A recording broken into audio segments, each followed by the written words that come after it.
Hello everyone. तो आज हम इस वीडियो में ग्रेड 8 का संस्कृत का चैप्टर नंबर 2 जिसका नाम है बिलस्य वाणी न कदापि में श्रुता। बिल की बोली या गुफा की बोली कभी भी मैंने नहीं सुनी। तो इस चैप्टर को स्टार्ट करते हैं।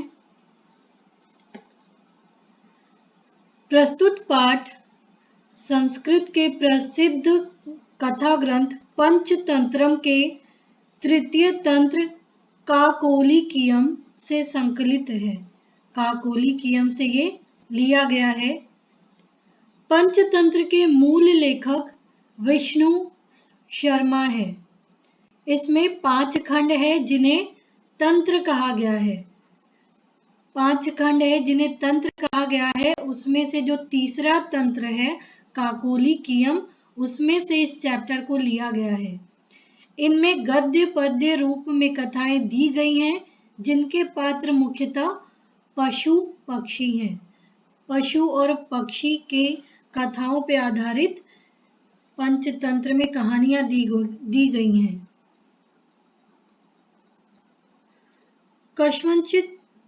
कस्मिंचित् वने खरंखर नामः सिंहः प्रतिवसति स्म। किसी वन में खरंखर नाम का एक शेर रहा करता था। सह कदाचित् इतस्ततः परिभ्रमण क्षुधार्थः न किंचिदपि आहारं प्राप्तवान्। वह किसी दिन इधर उधर घूमते हुए भूख से, क्षुधार्था मीन्स भूख से पीड़ित, इधर उधर घूम रहा था और उसे कुछ भी, किंचिदपि कुछ भी भोजन नहीं मिला या नहीं प्राप्त हुआ।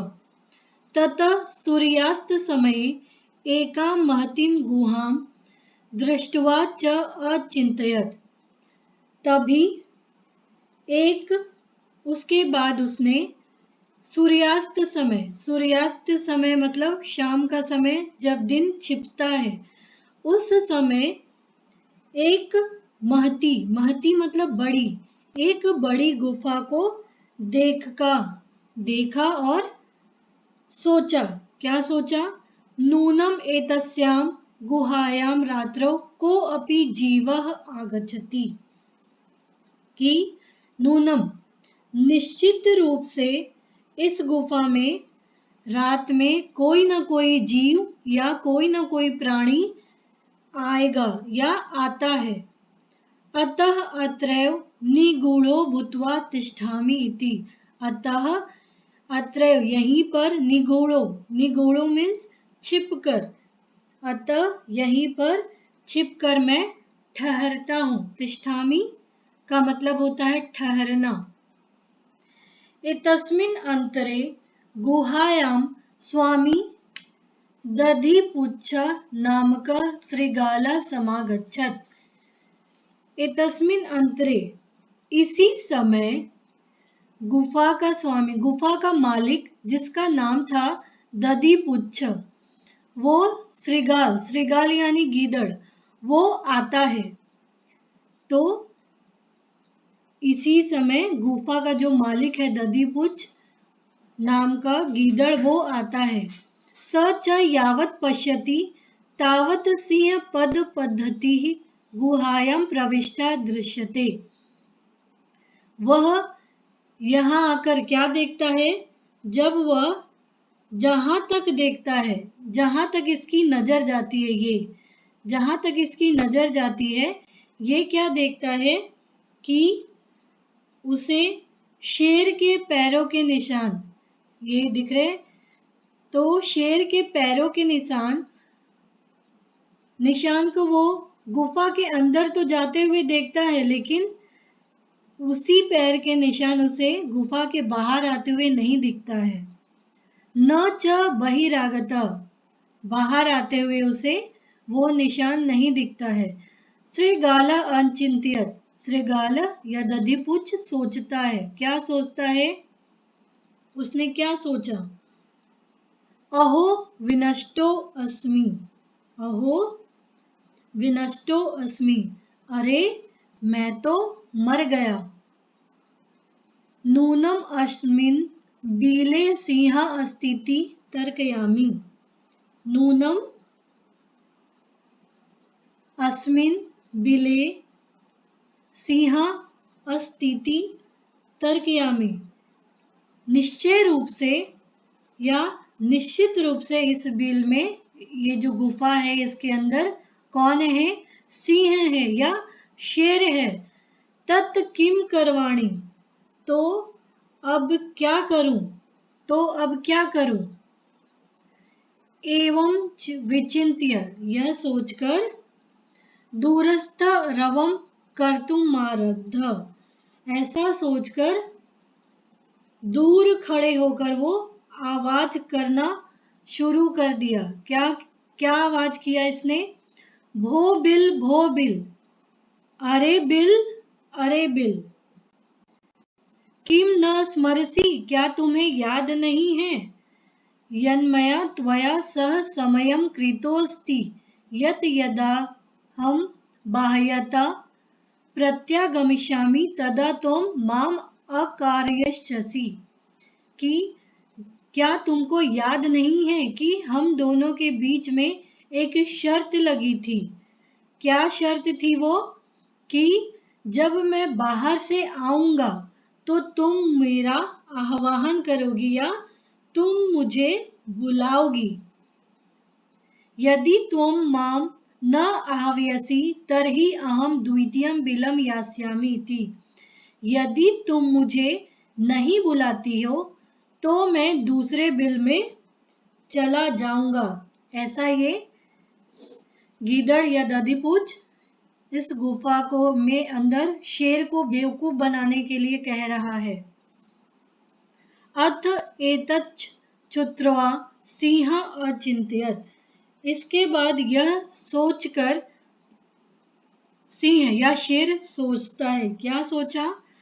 नूनमेषा गुहां स्वामिनः सदा समावाहनम करोति, कि निश्चय रूप से, नूनम निश्चय रूप से ये जो गुफा है ये अपने मालिक का आवाहन करती होगी या मालिक को बुलाती होगी, पुकारती होगी।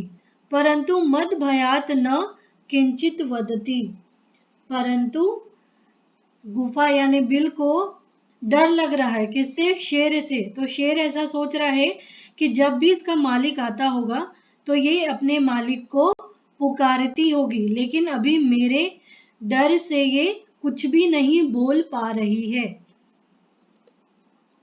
अथवा साध्वी वदम उच्यते, अथवा ठीक ही यह कहते हैं। क्या कहते हैं? भय संत्रस्त मनसाम हस्त पादादिकः क्रिया प्रवर्तन्ते न वाणी च वेपथुश्च चाधिको भवेत्, कि भय से डरे हुए मन वाले लोगों के, जो भय से डरे रहते हैं, जिनको डर लगता है, उनके जो हाथ और पैर होते हैं वो क्रिया नहीं करते। क्रिया यानी काम नहीं करते, उस समय ठीक तरह से वो काम नहीं करते। प्रवर्तन्ते न वाणी च वेपथुश्च चाधिको भवेत्, और वाणी भी ठीक काम नहीं करती है, या कह सकते हैं घबराती है।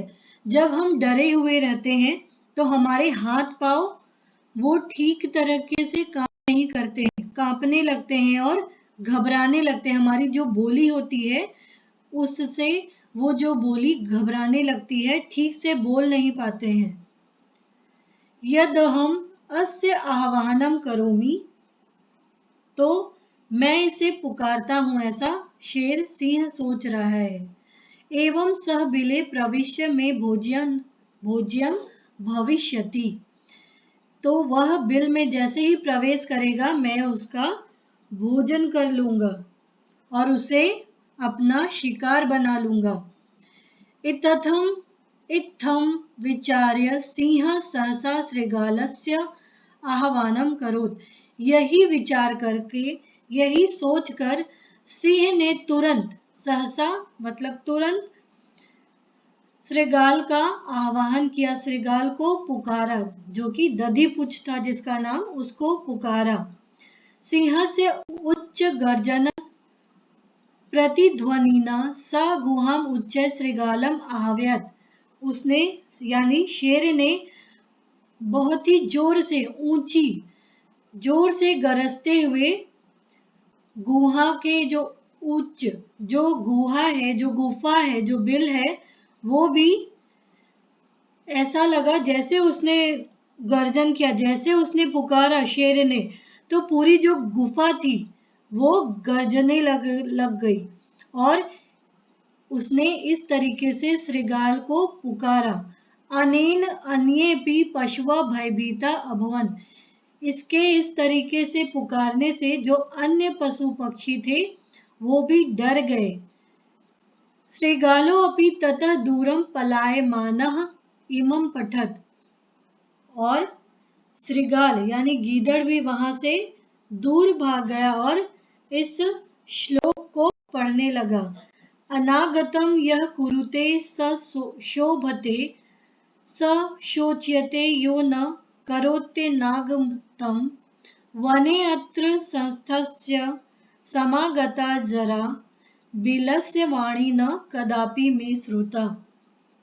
कि जो आने वाला कल है, या जो आने वाले कल की यानी फ्यूचर की, जो फ्यूचर के बारे में सोचता है या आने वाले कल का उपाय करता है, वही इंसान शोभा देता है। और जो आने वाले कल का उपाय नहीं करता है या उसे ऐसा लगता है कि फ्यूचर में कोई प्रॉब्लम आएगा, कोई विपत्ति आएगा, तो उस विपत्ति का निराकरण का उपाय नहीं करता है, तो वो लोग हमेशा दुखी रहते हैं। यहाँ वन में रहते मेरा बुढ़ापा आ गया, मेरे द्वारा कभी बिल की वाणी नहीं सुनी गई। तो जो आने वाले फ्यूचर के बारे में कोई विपत्ति आने वाली है और उसे पता है और उस फ्यूचर के बारे में वो उपाय करता है, उसका कोई सॉल्यूशन निकालता है, तो वो जो इंसान है वो खुश रहता है। लेकिन ठीक दूसरी तरफ अगर फ्यूचर के बारे में नहीं सोचते हुए, उसके फ्यूचर में आने वाले विपत्ति के बारे में नहीं सोचते हुए वो उसके उपाय का निराकरण या सॉल्यूशन नहीं करता है, तो वो हमेशा दुखी रहता है। इस वन में रहते रहते मैं बूढ़ा हो गया, जरा मतलब बूढ़ा हो गया, लेकिन आज तक मैंने कभी बिल की वाणी को नहीं सुना। कुछ शब्दार्थ को देखते हैं। कस्मिंचित किसी, शुद्धार्था भूख से व्याकुल, अंतरे यानी बीच में, निगूढ़ो भूत्वा छिपकर, सिंह पद पद्धति शेर के पैरों के चिन्ह, रवा शब्द या आवाज, यावत तावत जब तक तब तक, समय शर्त, बाह्यता बाहर से, यदि तरही अगर या तो, तच्छ्रुत्वा तो वह सुनकर, जिसका संधि विच्छेद होता है तत् प्लस श्रुत्वा, तच्छ्रुत्वा वह सुनकर, भय संत्रस्त मनसाम डरे हुए मन वालों का, हस्तपादादिका, जिसका संधि विच्छेद होगा हस्तपाद प्लस आदिका, हस्तपादादिका हाथ पैर आदि से संबंधित, वे पथु कंपन कांपना, भोज्यम भोजन योग्य, सहसा एकाएक या अचानक, अनागतम आने वाले को, शोच्यते चिंतनीय होता है, संस्थस्य रहते हुए, जरा बुढ़ापा, कुरुते या करोति करना करता है, बिलस्य बिल या गुफा। तो इस प्रकार से आपका ये चैप्टर समाप्त होता है। उम्मीद है आपको ये चैप्टर समझ में आया होगा। तो प्लीज़ आप इस वीडियो को लाइक और सब्सक्राइब करना ना भूलें। Thank you.